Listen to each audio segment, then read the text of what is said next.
My name's Morag Sangster. I'm a tattoo artist and I run an animal sanctuary in Scotland. My interest in tattooing initially was just rebellion, and then it became a bit more technical. And I needed to move on to a proper tattoo machine, away from hand poking. And I'd met this guy who had learned how to make them in jail, and he showed me. And it was a little cassette recorder motor, and the big pen with the needles. It was surprisingly effective. I used that for a while, but then I thought I needed something a bit better. And so another guy showed me how to make a more powerful machine out of a men's razor, the electric ones, which essentially is kind of a coil machine. And so then I was away with that. My power pack was a transformer from a train set. So we just cobbled it together. There was no one teaching me anything. I was just figuring it out. I remember getting a list of things you could buy from Spalding and Rogers. It was just a photocopied list of things that they sold with prices. No explanation. And I was looking at all these entries going, what would you use that for? I was reverse engineering. What would you use a capacitor for?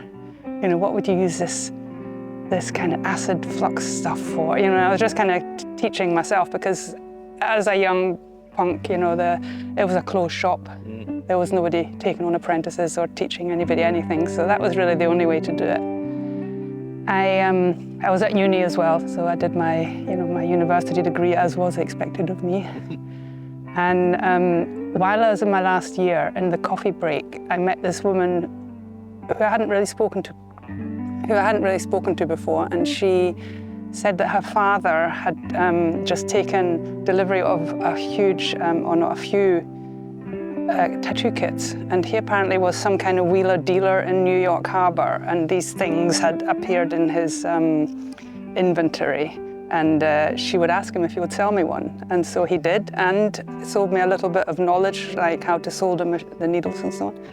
So I learned a lot from him, but still I was on my own with that, so still experimenting on myself and friends. That's what friends are for. But I was determined to become a little bit more professional about it.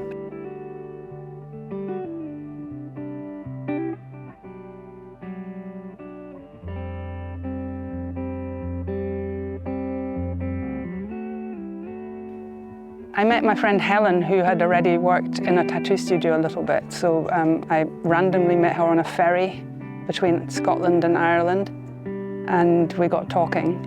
And turns out we were both as keen as each other to really learn a bit more about this and to make it our life's work. And yeah, we went traveling together. We did a lot of learning together. We did a lot of crazy shit together, and had a great time doing it.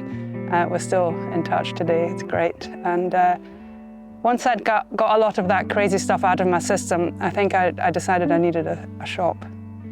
So in Edinburgh, I found a small studio that the landlord was okay with me being a tattoo artist. Again, that wasn't that easy, to get a tattoo studio together. Even getting a phone line, all these things were, they weren't really that keen to give them to you at that point. But he took a punt on me, and that was my first little studio. I then decided I needed a bigger studio. I needed colleagues. I found someone who was doing body piercing and someone who was making body jewellery, and we moved on to the Royal Mile in Edinburgh. And then, of course, it all went pear-shaped and we split up. But by that point, I've learned enough to kind of run a studio on my own.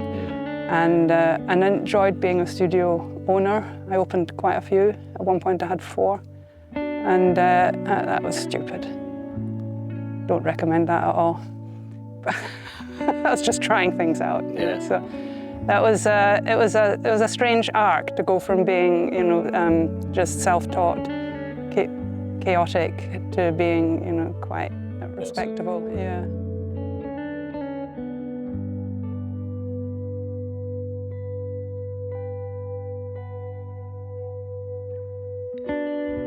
I do miss a little bit of the edgy rock and roll side of tattooing. I do. I'm sure you could still find it if you want. I mean, I can see some tattooists out there that are doing some stuff that really pushes boundaries. I like that. I wouldn't want to do it myself, but there are still people really pushing the envelope a bit, and I enjoy seeing that. I really do. And there's always creative minds that, now that they have the tools, can do amazing things, and I like to see that. I like that it's accessible. Yeah. The main changes I've seen in tattooing in my long and varied career are, apart from the personal ones of my own journey, I've seen the artistry get so much better. I mean, when I started, you didn't need to be an artist, you just needed to be a bit of a nutter to get into it. That was enough. In fact, it was a bit of a prerequisite. Whereas nowadays, we've got people who aren't rebels getting into tattooing. That's probably the strangest thing for me. It's a normal person's job choice now. I've heard people suggesting it should be taught at colleges and so on. It's completely different. It's a bit more like hairdressing is. How do you feel about that? I have mixed feelings about how tattooing's going. On the one hand, obviously it dilutes, I think, the rebel spirit a little bit. I miss that a bit, I've got to be honest. On the other hand, I love the artistry that we can achieve now. I love all the creative people that have access to it now. It's not, the gatekeeping has disappeared, and that's got good and bad things. But the main thing, I think, is that big business has become involved in the tattoo supply side of things, and they have all the R&D and the money, and they're putting stuff together that has been really helpful. Moving away from the very traditional, handcrafted, kind of slightly mythical art of tattoo machine making. It's now some, big factory in Berlin somewhere pumping out, high-grade stuff. It's a completely different game. But I'll be honest, I enjoy the new materials a lot. It's wild horses wouldn't drag me back to soldering needles.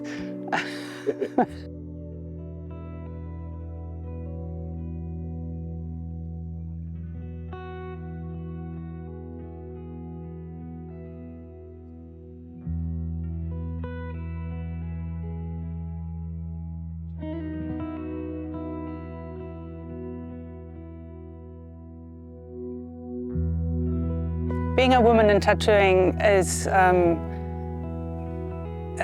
it's hard for me to answer because I am a woman in tattooing, and I forged my own path, and I don't know if it was hard for me to forge my own path because I'm a woman. Had it been easier if I had a man? I don't know. I had to do it myself anyway. I expect there was quite a bit of sexism that you just accept and don't really pick up on as much. I don't know, my experience as a man might have been completely different, but my lived experience has been, it's been fine in that respect, because tattooing is a meritocracy. It's not, if you can do the work, then people will come. If it doesn't really matter, if you're male or female. In my early career, I think being a woman might have even helped me, because falsely, men thought that it wouldn't hurt as much if I did it. So they were keener to come to see me, which was nonsense, of course. But I think there was a little bit of that, and there's some men, I'm sure, that convinced themselves that that was true because that's what they wanted to think. But obviously I'm doing exactly the same thing as a man would do. I think maybe people felt more comfortable with a woman. That might have helped me. But it's probably outweighed by general sexism, men going, I'm not letting her do a tattoo on me, I'm not sitting that close to her, or things like that, that might have come into play that I wasn't really too aware of.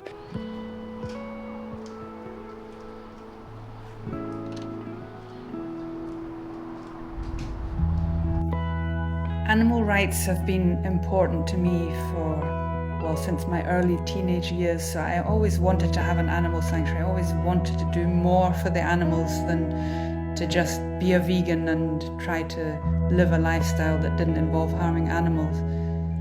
I wanted to make sure that I could do it properly, so that's why it took me so long to do it.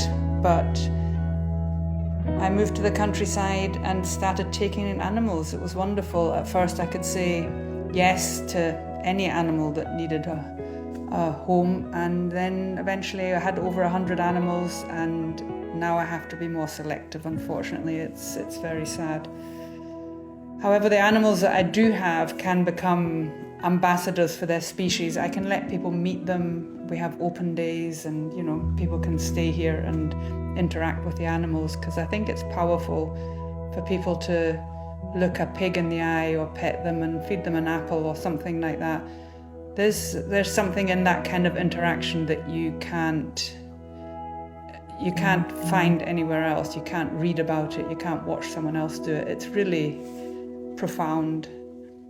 Since having all these animals, I've also started exploring just what we do as a society to animals, how we label them. So for instance, an animal can be a pet or livestock or wildlife or, God forbid, vermin. So I've been interested in that distinction, and I like to play around with the expectations that we have. So your pig playing with a stick reminds you of your dog. Why eat one and not the other? These kind of random cultural definitions are something that's have always interested me. And since having these animals that are normally considered livestock, I've also been exploring compassionate care for animals that don't normally get it. So for instance, an older pig with arthritis, vets don't generally know what to do with that because pigs don't get old.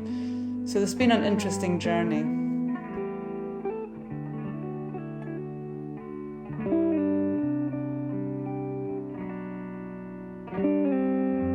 As I get older, my priorities change, and it's been subtle, but looking back, I can see that I went through a phase of pushing myself relentlessly, feeling competitive, feeling that I had to be, top of the game. I had to get all the accolades, and I would really push myself, and I don't feel like that anymore. And I don't know if that's affected my work or not, but it's definitely affected how I interact with the tattoo industry or even my customers. I'm maybe more open to the aspect of collaboration with the customer. So instead of being fiercely pushing my agenda and my art and want to get that picture for the portfolio or so, I think nowadays I'm more flexible and actually quite enjoy that.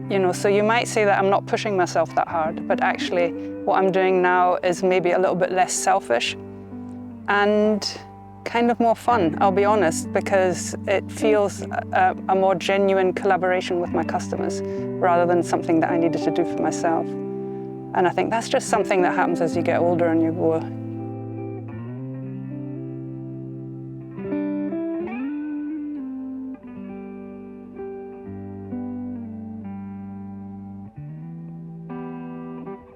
At one point in my career, I realized that you couldn't just be a nutter and you needed to be an artist. And I was lucky that I had had an interest in art and had enjoyed it.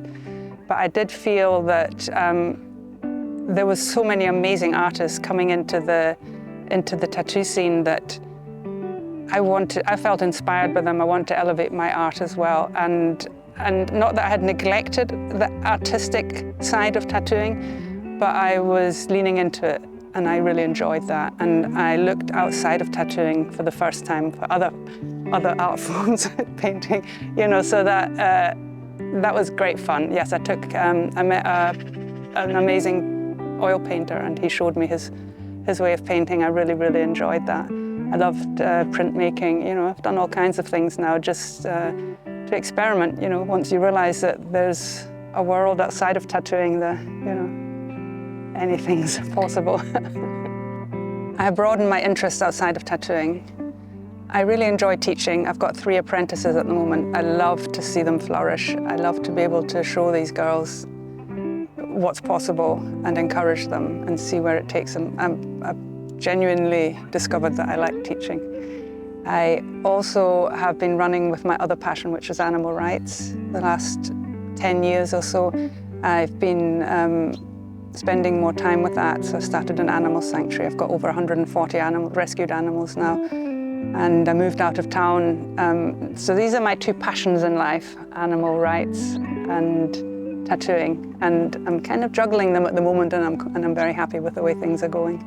Good. Tattooing means to me that I can engage with people in a meaningful way. I have to say, over the years, that's become more and more meaningful to me. It's allowed me to travel, to meet people, to do art for a living, make some money, you know. It's been exactly the right job for me. It's been great.